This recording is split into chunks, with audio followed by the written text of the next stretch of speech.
Judas Iscariotes. O próprio nome já causa um arrepio, um sussurro de traição que ecoa através dos tempos. Ele era um dos 12, escolhido para caminhar com Jesus, para testemunhar milagres e espalhar a mensagem nascente do Evangelho. No entanto, Judas é eternamente lembrado por um ato, um pecado imperdoável, a traição ao seu mestre, seu amigo, seu Senhor. A história de Judas é uma tragédia.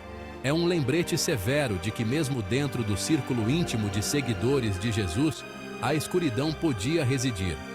Ela nos força a confrontar as complexidades da natureza humana, a fragilidade da fé e o poder devastador das escolhas feitas em momentos de fraqueza.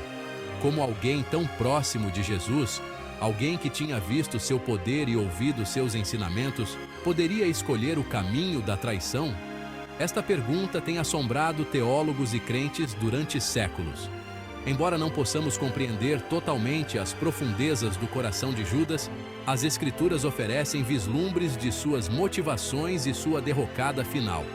A história de Judas não é apenas um relato histórico, é um espelho que reflete o potencial para a escuridão que existe dentro de cada um de nós. É uma história de advertência, nos impulsionando a examinar nossos próprios corações, a nos proteger da tentação e a nos agarrar à luz da fé, mesmo em nossas horas mais sombrias. Os evangelhos pintam um quadro complexo de Judas, que sugere uma alma perturbada lutando contra um conflito interno. Enquanto suas motivações permanecem envoltas em mistério, certas passagens sugerem que a ganância pode ter desempenhado um papel. No Evangelho de João, descobrimos que Judas foi encarregado das finanças do grupo e é descrito como um ladrão. No entanto, reduzir a traição de Judas à mera avareza é simplificar demais um drama humano profundo. Os evangelhos também revelam vislumbres de remorso, de um homem lutando com as consequências de suas ações. Depois de testemunhar a condenação de Jesus, Mateus nos diz que Judas foi tomado pelo remorso e devolveu as moedas de prata aos principais sacerdotes, proclamando: "Eu pequei, pois traí o sangue inocente." Este ato de contrição, embora equivocado, sugere que Judas não era totalmente desprovido de consciência. Ele havia cruzado uma linha e, naquele momento, o peso de sua traição tornou-se insuportável. A prata, antes um símbolo de sua ganância, agora representava a profundidade de seu pecado. Mas era verdadeiro remorso, uma mudança genuína de coração, ou simplesmente o desespero de um homem enfrentando as consequências de seus atos? As Escrituras não oferecem respostas fáceis. A história de Judas permanece como um lembrete pungente de que, mesmo diante da culpa e do desespero avassaladores, o caminho para a redenção nem sempre é claro.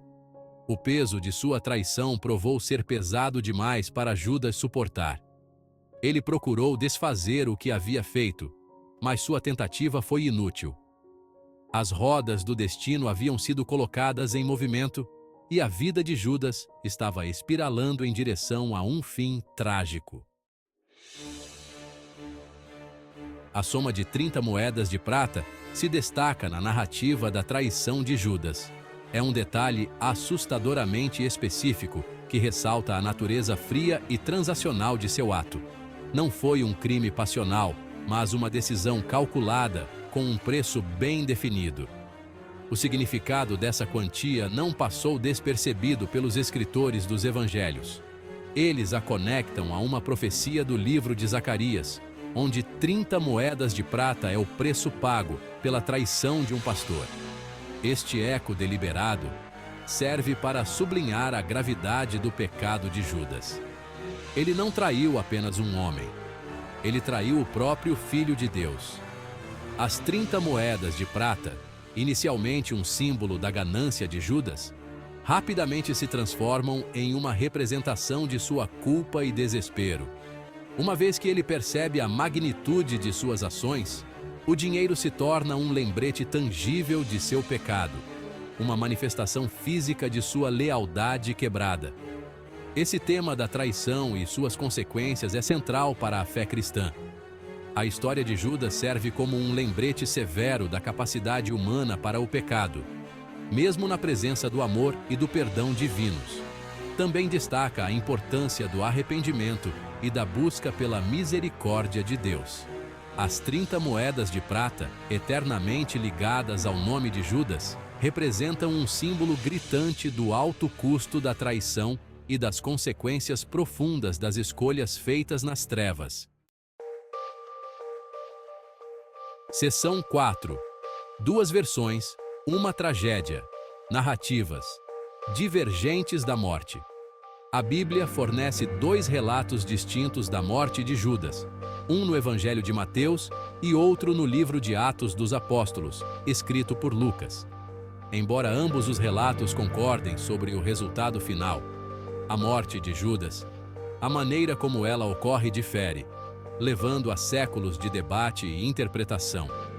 Essas versões diferentes geraram inúmeras discussões e interpretações teológicas, com alguns buscando reconciliar as discrepâncias, enquanto outros as veem como tradições separadas sobre o mesmo evento. Independentemente da interpretação, ambos os relatos concordam que Judas teve um fim trágico, para sempre ligado à sua traição a Jesus. Esta exploração dos dois relatos irá mergulhar nos detalhes específicos fornecidos por cada escritor do Evangelho, destacando as semelhanças e diferenças em suas narrativas. Examinaremos as possíveis interpretações dessas discrepâncias e consideraremos suas implicações para a compreensão do destino de Judas. Por fim, o objetivo não é resolver definitivamente o mistério que cerca a morte de Judas, mas obter uma apreciação mais profunda das complexidades do texto bíblico e das diversas interpretações que ele inspirou. Seção 5.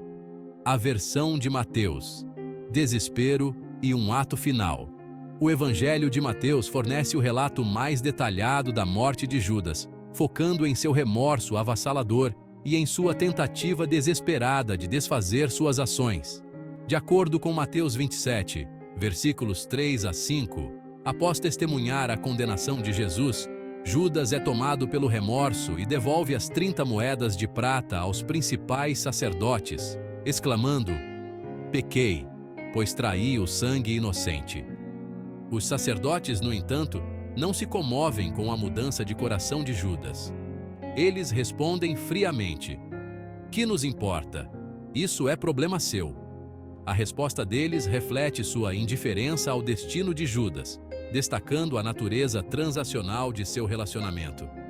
Eles se importavam apenas com a eliminação de Jesus, não com a salvação de seu traidor.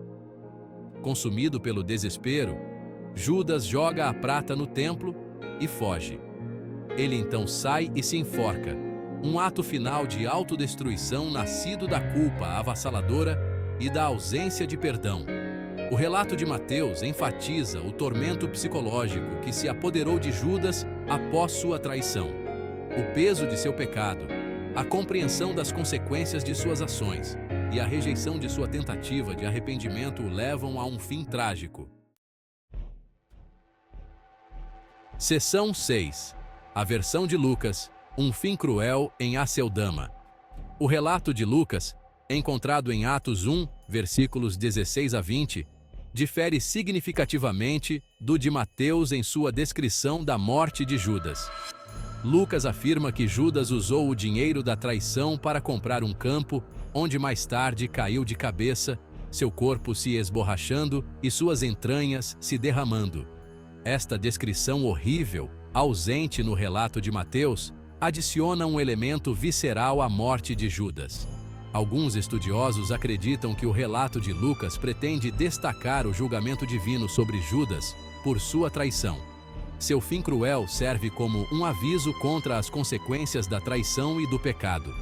O campo, comprado com o dinheiro da traição, é chamado de Aceldama, que significa campo de sangue. Este nome serve como um lembrete constante da traição de Judas e do preço que ele finalmente pagou. Embora o relato de Lucas não tenha a mesma ênfase no remorso de Judas que, o de Mateus, ele reforça o tema das consequências do pecado. A morte de Judas, independentemente dos detalhes específicos, é retratada como um fim trágico condizente com sua traição.